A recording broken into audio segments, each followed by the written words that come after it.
Thank you, Madam Speaker. I yield myself such time as I may consume. Madam Speaker, the bill before us today should be a no-brainer.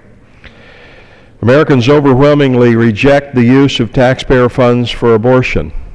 In several polls over the last few years, anywhere from 60 to 70% of the public oppose using taxpayer funds for abortion.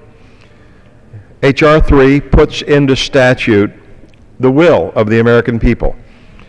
Since 1976, the Hyde Amendment has been included in appropriations bills to ensure that federal funds are not used to provide abortions.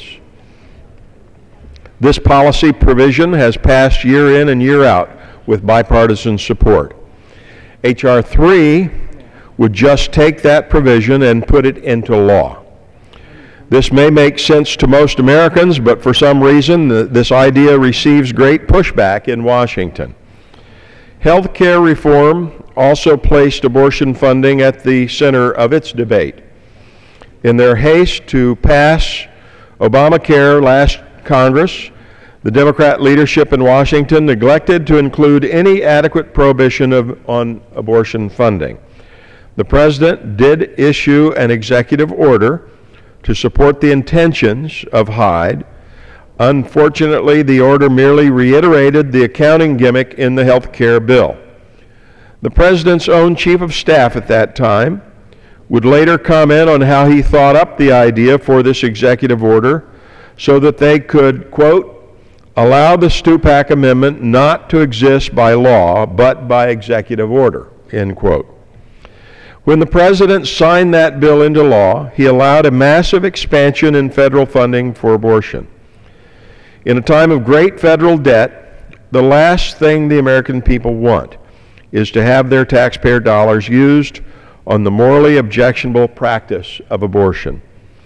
According to a 2007 Guttmacher Institute report, if the Hyde Amendment was removed from law, the number of abortions would likely increase by 25%. The study reveals what is common sense.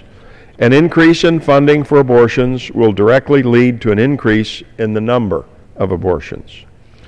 Many of my colleagues on the other side of the aisle have expressed their desire to reduce abortions.